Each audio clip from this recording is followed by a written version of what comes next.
Hey, welcome back to the Brain Soul Success Show where we take back our power.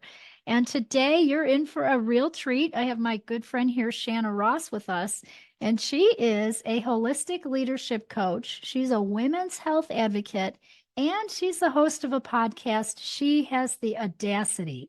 And so I was a guest on her podcast. We had so much fun, really hit it off. I'm like, we got to have Shanna on ours. So that's what today is about. You're going to learn about her amazing magic that she does with pelvic health. So she's a pelvic health physiotherapist at the Vital Physiotherapy and Wellness Center. It's a leading women's health and pelvic clinic in midtown Toronto, Canada.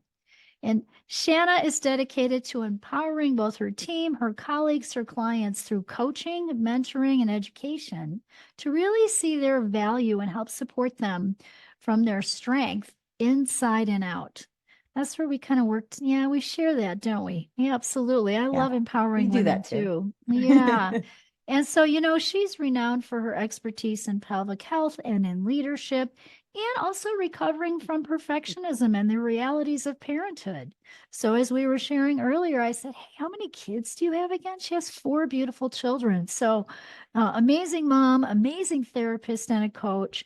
She's a sought after educator and speaker who inspires her clients to take charge of their health, their mindset, and their lifestyle and follow their purpose. She really is a true champion for high achieving women and helping them overcome that perfectionistic tendency and align with their why to really achieve their dreams. It is such a delight and honor to have you with us today.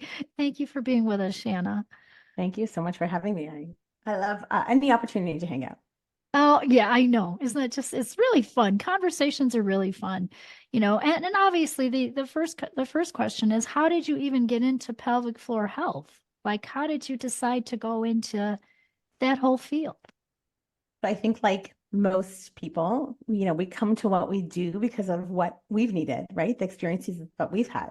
Hmm. Um, you mentioned I have four kids. I'm very avid gym goer, exercise enthusiast, and in between like my second and my third baby, after having my second, I was having a lot of back pain. I was having a lot of hip pain, pain with sex.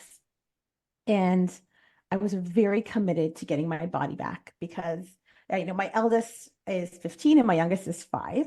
And, after my body, quote unquote, bounced back right away. I thought that was very important. It meant I was doing things right. And Hmm. after my second, it was a little slower. And, I really deeply believed that it was my job to get my body back. And I was doing, I don't know if you remember or if you've ever participated in P90X, Tony Horton's. It was a DVD set of exercises, and you received a number of CDs and DVDs, and you got a calendar for when you were supposed to do each DVD. Uh-huh. And one of the DVDs that we received was called Plyometrics. And plyometric exercises is jumping and high intensity exercise, more of jumping, high energy type movements. Hmm. And there was one exercise that was called the rock star jump. And you embodied your inner rock star, and you would hold your guitar with one hand and you would strum the guitar with the other hand. And at the same time, you would jump up in the air and kick your bum to your heels as though you were like Aerosmith or, whatever rock star you were taking on at that moment. And every time I did that, I would pee my pants. How And interesting.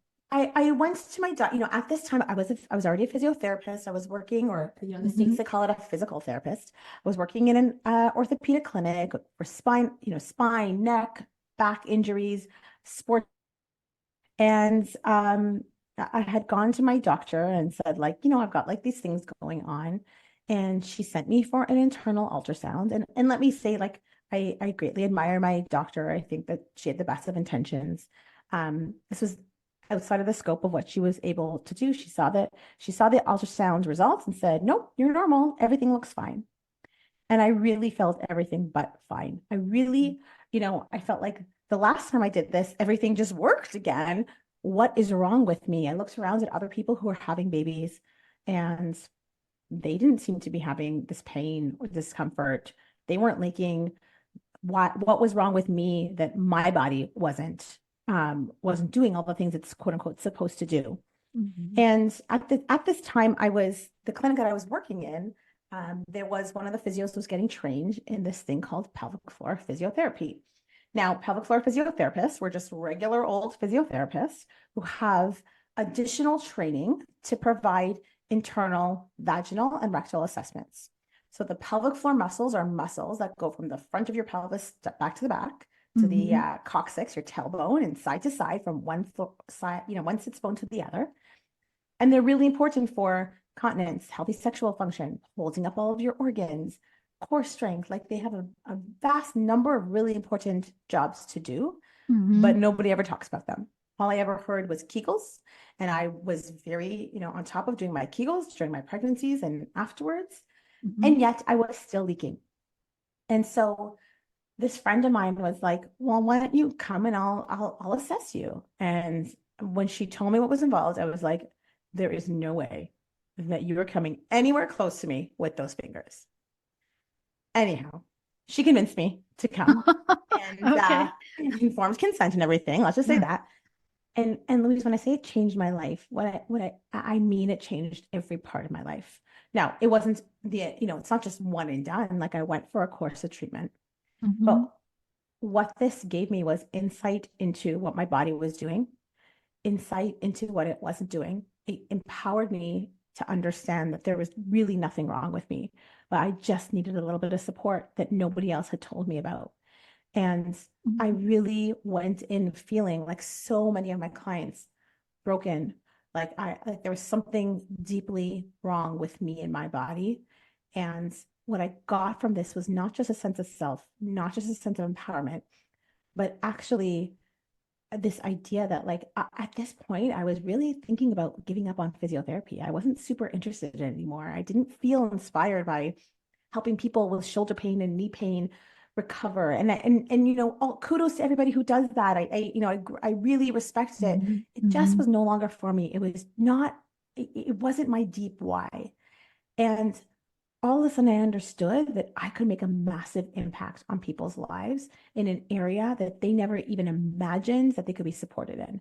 And so not only did Mhm. I regain confidence in my body, and by the way, I went on to have two more children, which was unthinkable for me at that when I started this whole journey. Mhm. Mhm. But um, I went and I got trained to do pelvic floor physio, and it really wasn't something that many people were doing. And it was the sort of thing like I had to start to tell people what I was doing, and I was met by the same response that I gave to my physio friend. I was like, people were like, "You're doing what?"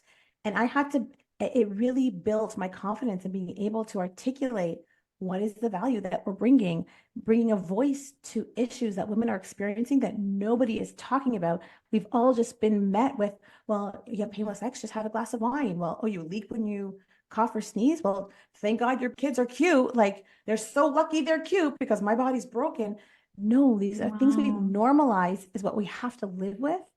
And when I was starting to my practice, I was met with people being like, "What do you mean? Like, what's the need for this area? Like, of course, this is just how we live. Like, Yeah, I there's am so much willing to, acceptance, and yes, I'm actually really hearing the pain in your voice too. That was a very painful, hurtful, hard time, and yet your struggle became your strength. yes, Here you yes, are working with it now in such a beautiful way and helping more women. yeah, And how many women don't know that after they have children, that bladder drops? There's like a dropped organ procedure thing that I learned years ago from Hannah Kroger. I don't know if it's specific enough to work on what you work on with people, but I just know that it made sense to me that yes, hmm everything falls. yes. So our Well, bodies listen, are like different. everything does fall in our body, right? I And it's know. interesting. So what you're talking about is pelvic organ prolapse, and Uh-huh. a certain degree, like during pregnancy, postpartum, is actually considered like totally normal. When it Mhm. becomes abnormal. I don't like that term. When it becomes something that we can support and of concern, it's when it's dropped too much. Um, Sure. and that, like again, those muscles hold everything up. And so Right. if they're not doing their jobs, um, we just like any other muscle, we can train them. Yeah, I was just going to ask then, what are the actual exercises that I mean, I don't know if you can describe them or if it's something you have to show people, but what is it that you actually then do when you have to do treatment on those pelvic floor muscles and to really help that leaky bladder, that incontinence or whatever that is? Is Yeah. it is it different for everyone or is it a whole like series of things that are pretty similar? You know what I mean? So the answer is yes and. Okay. Um, Okay. Okay. the thing I like to say is if Kegels worked, nobody would be coming to see me, right? But Yep. the pelvic floor are muscles and they have 5 jobs. They work on continence. Mm-hmm. They are part of your healthy sexual function. Mm-hmm. They do hold up your rectum, your bladder, and your uterus. They are really important for returning for venous return from your lower extremities back up to your heart. Mm-hmm. And they're actually part of your inner core system.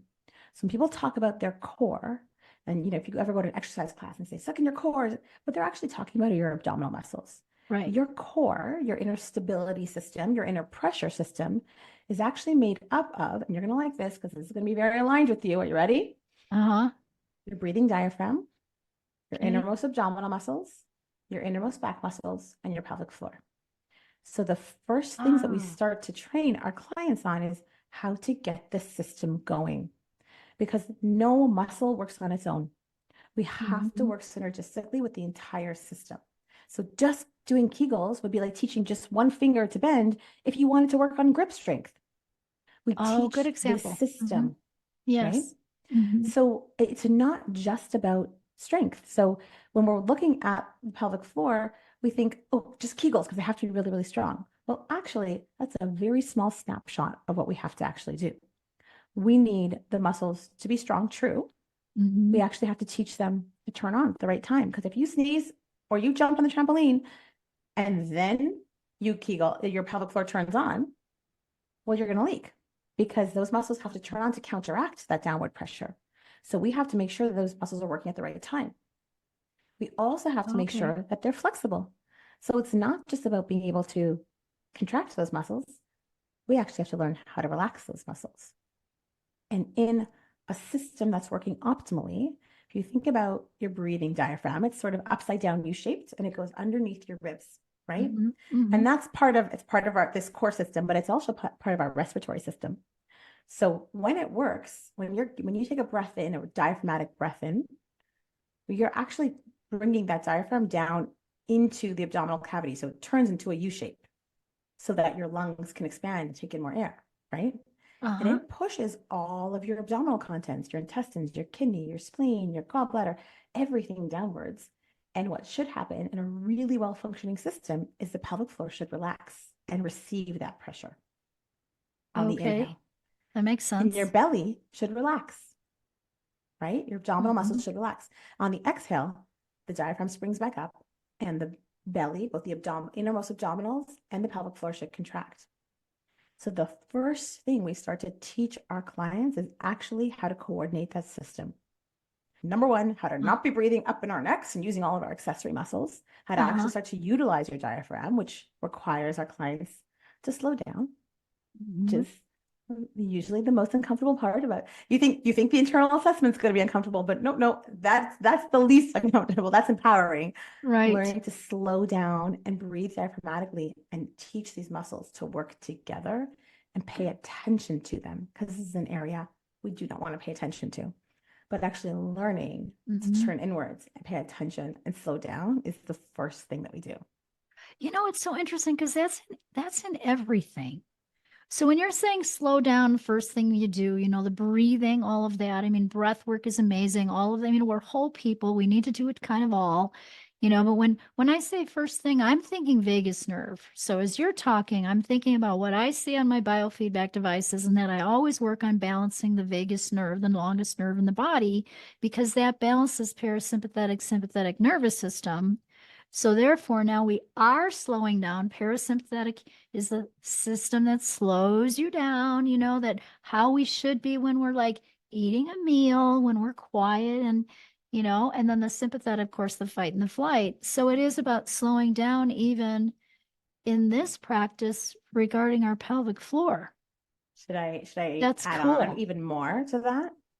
Yes, So, absolutely. so Yes. we live in obviously in a very fast-paced society. Uh-huh. And what we know is when you're in fight or flight, when you're in that go, go, go, Mm-hmm. when your brain thinks it's running away from a tiger, it doesn't make sense to sit and have a slow, gentle bowel movement or to like jump into the bushes and have a quickie with your honey, right? Like when your brain thinks it's running away from a tiger, Mm-hmm. there are two major muscle groups that turn on, which is often the pain that we'll see in our clinic.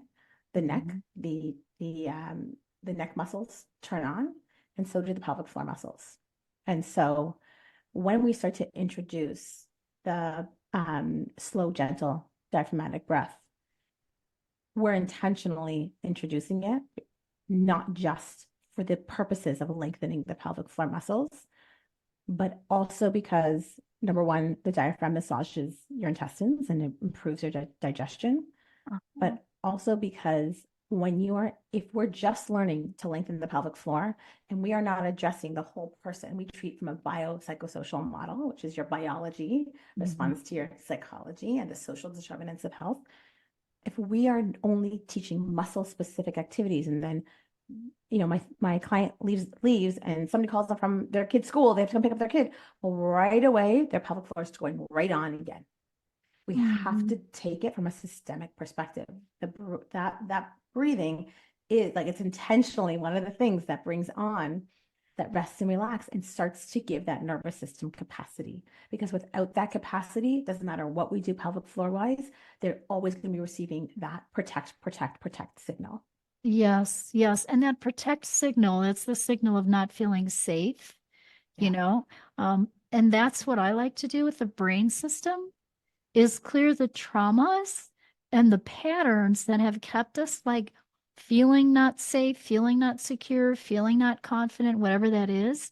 And when we clear that, it feels like the whole nervous system relaxes and can calm down, and then all of this can work better, Yes. right? So Be- everything you're going to do is yes. benefiting, like everything is everything, right? We all almost think the same thing. We just come from different approaches. And I love that. I love that you did that. Yes. I want to take you back for a minute to the time that, you had you said right after your second child when you were having all these issues, with the leaky bladder, and then you had to get help. And then your friend suggested that you get that help. How would you, besides your clinic, what can you suggest for women listening or, our audience here listening about some of the signs? What are some of the first signs that they can start to recognize so that they go, hey, I think I might need some help here and actually Yeah. seek that help rather than shrink back and just kind of ignore it. You know what I mean? Okay. Yes. Such a good question. I love it. So I'm gonna run through a bunch, but it's certainly not limited because we definitely work with clients who have had like persistent pelvic pain or, you know, Mm-hmm. things that are like persistent sexual dysfunction, things like that.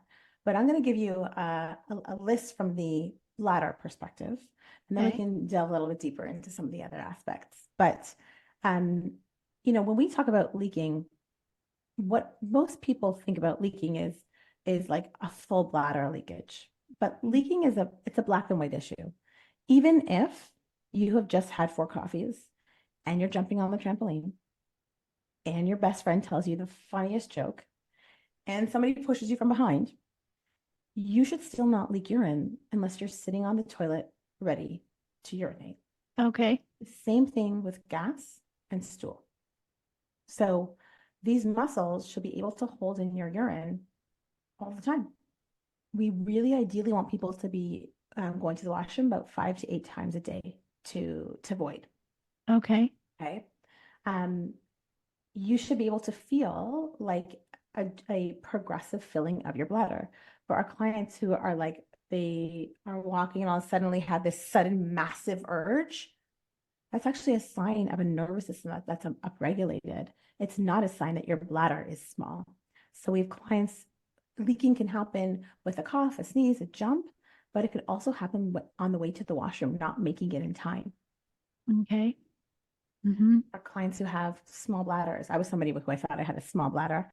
I'm small in general, so I thought that made sense, right? But that's not true, right? I just knew I call it Costco syndrome because I have a large family, and so I go to Costco to shop, do my shopping, and I would look for my keys and then be like, okay, I'm gonna go pee one more time before I go. Okay, and then I go find my phone. I'm like, oh, I wasted a little time. I'm gonna go. The idea of being in Costco with my full cart and having to leave to go to the bathroom made me go just in case, just in case, just in case beforehand. The people who know where every bathroom is, no matter where you are, that's we call urinary frequency. Mhm. And that's totally trainable and not something you have to live with. Oh, that's really good to know. Those Mhm. are great examples. Yeah, thank you for those examples so that people can just know, hey, they can get some help for this and not Yeah, wait. yeah, Yeah. 100%. And not wait. You also talked about, and I like that too. You talked about, kind of the hurt and shame of it, Hmm. kind of like, oh, this is my problem. This is just, I'm defected. My bad, my body's bad. I see that a lot with women with all kinds of issues, you Yeah, know. So it's really that clearing that shame, clearing that and getting back to that acceptance of you're beautiful. yeah. And I like to you say you're just, whole, and perfect, and complete. everything is solvable, right? You can Yes. solve this problem. You can Yeah. get the help that you need. Here's beautiful Shanna saying, hey, we have a clinic. We help women with this all the time. Yeah. And I think Yeah. that it's funny because when we start to talk about it, like everybody was like, what are you talking about? And it's still shocking to me how many people I speak to who have no idea that this help is available.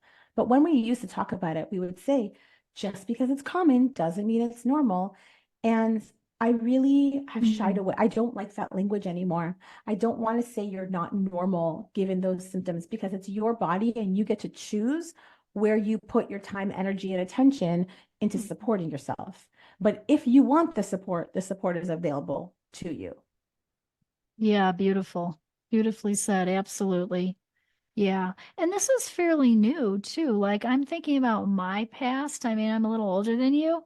I don't think there were pelvic floor. I don't think there were clinics like this or people that would help with this issue. Now, I don't know how people found help back then, but I like that it's being talked about now and people can find, when is this all like come to a full circle here where people can find people like yourself in a clinic that specializes in this? It feels pretty new to me. It's interesting because I think what it used to be, certainly in Canada, I will speak for Canada, we weren't training a lot of people. It was a Mhm. fairly boutique, we'll call it, field. But what used to have to happen is that you need to get a referral from a doctor in order to access. So legally, physiotherapists could not provide the care. Okay. And I think, we've done a really good job about talking about prenatal and postpartum physiotherapy care.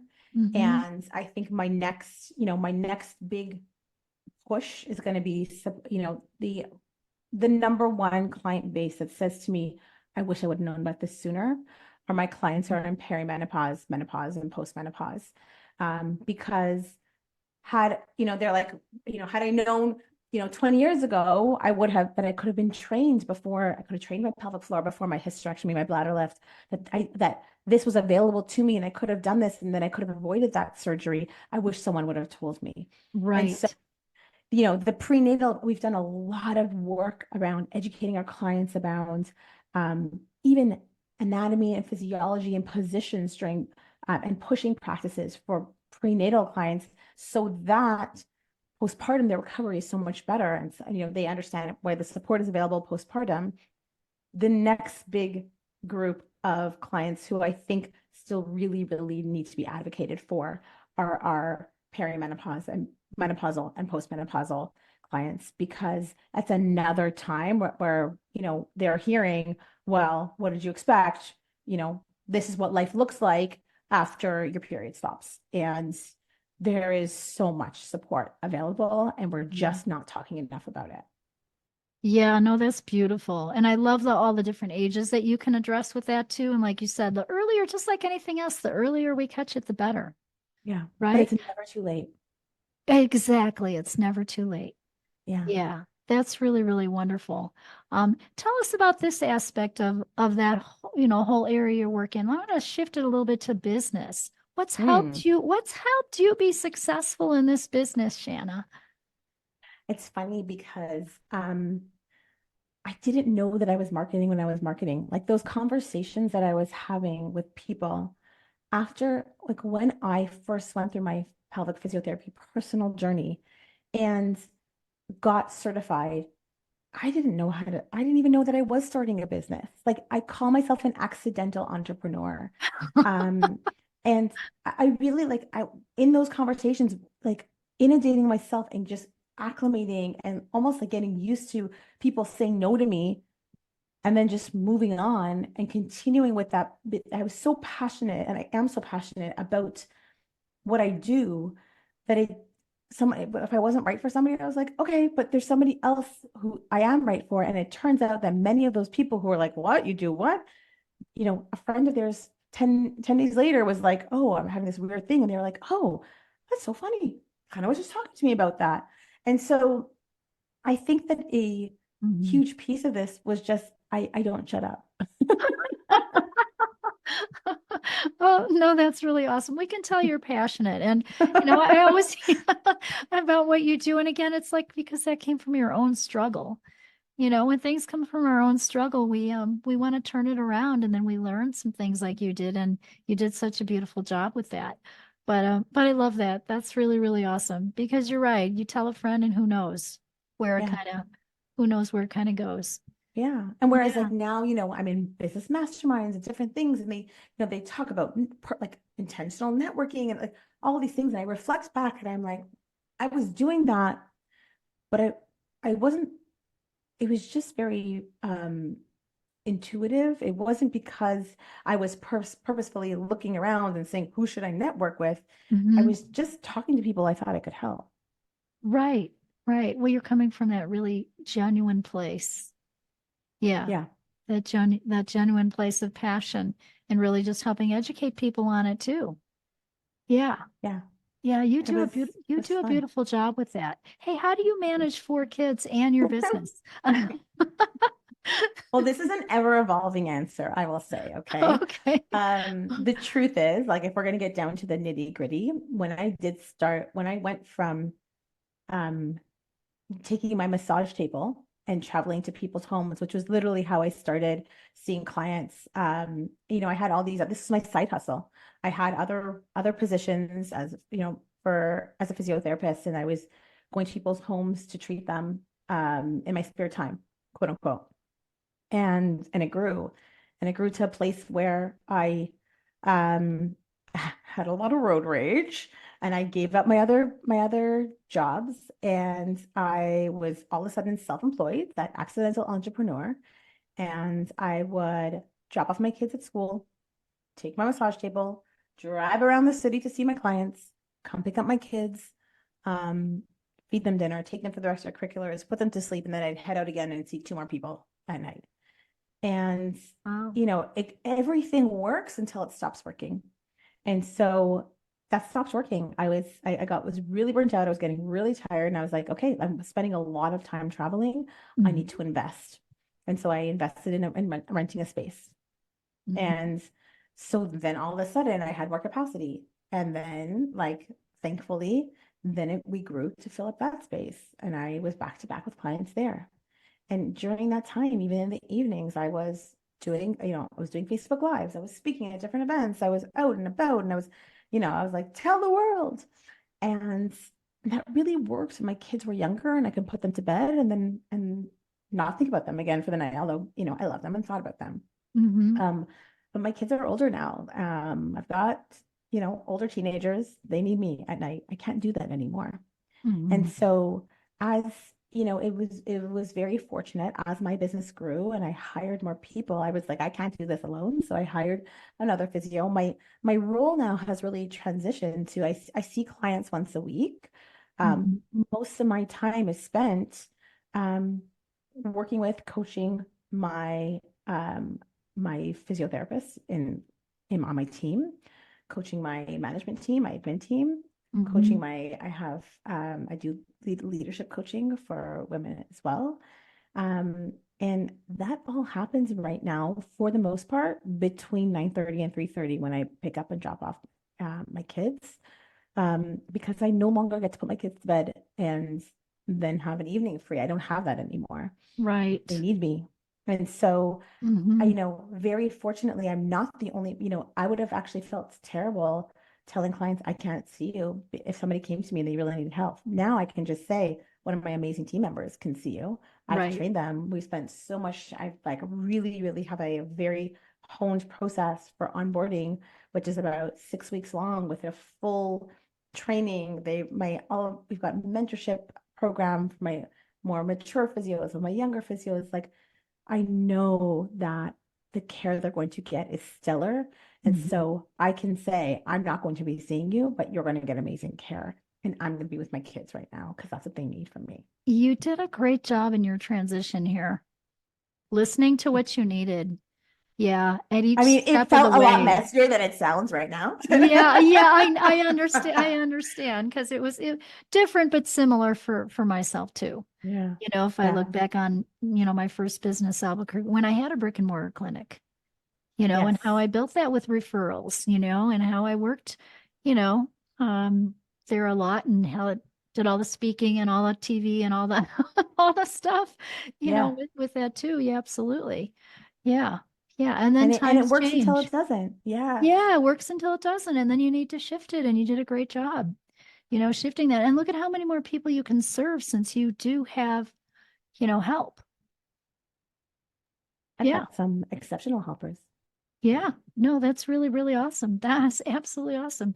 Well, gosh, kudos to you. And thanks for, like really kind of bringing to light a conversation here that isn't often talked about, and that people really need to take a look at and know about. So if you are listening out there, and you're somebody who is, having some of those symptoms, right, of that leaky bladder, all those things that Shanna talked about, even the Costco cart example, right? Where you're like, hey, you have to go to the bathroom before you leave the house. Got to go again just in case. Better go again just in case. Those are all signs that you may need some help and get it earlier on. Yeah. And Yeah. it's again, it's never too late, but Hmm.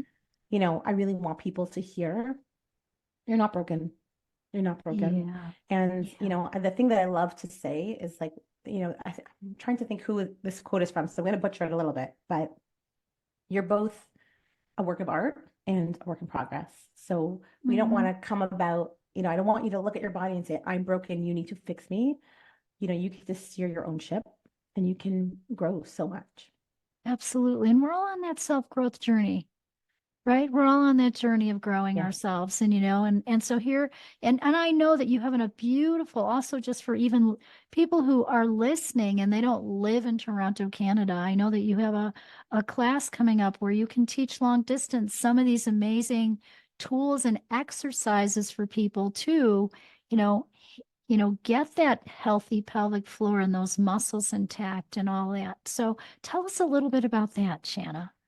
So we are launching our leakless method. It's a 6-week program. One of the beautiful things about the the year 2020 and onwards was that taking our biopsychosocial method of care and learning how to do it virtually has meant that now we can impact so many more lives. And Mm. so we have a 6-week program, and it is effectively all of the education, the exercises that we teach in clinic one-on-one, Mhm. and we do it in a group.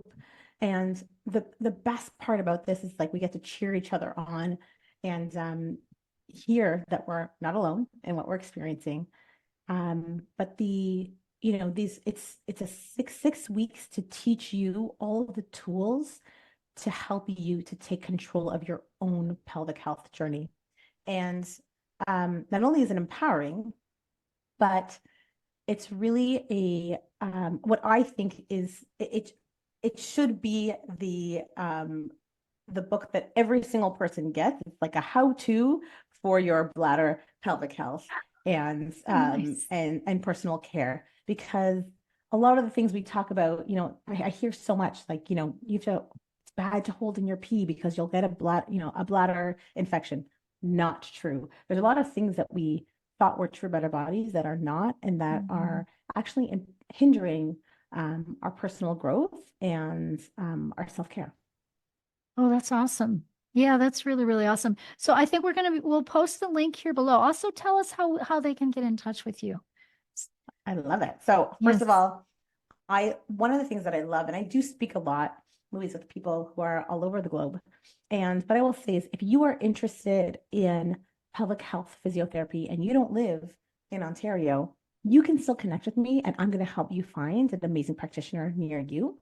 Or feel free to join us in our leakless method. You can connect with me on Instagram at Chana Ross PT. It's ChanaRossPT, or at Vital Physiotherapy and Wellness. And if you are looking for support and for a practitioner who has all the background and training, we've got an incredible network, and we would love, love, love to send you to some of our amazing colleagues. Oh, that's so awesome. And again, we'll post these links here for all of you below. Here. And gosh, thank you so much for being with us and giving us this awesome information. Again, it's something not talked about enough. And so I really appreciate you coming on today, Shanna. I just love your energy, and kudos to you for really, also becoming that accidental entrepreneur. I love that. That's awesome. Yeah, Well, because you're thank you doing for being such great you. work. You're doing such great work. Any final thoughts, anything you'd like to share before we wrap up here today? We have on every mirror in our clinic, we have written so that every time somebody looks at their reflection, they know I am whole, perfect, and complete exactly as I am. And so I want all of your listeners to know that. Oh, very, very beautiful. Well, you've done such a great job taking back your power, creating this amazing business and clinic that you have and all the education you have for people. So again, thanks for being with us. And remember, everyone, follow your heart, but take your brain with you.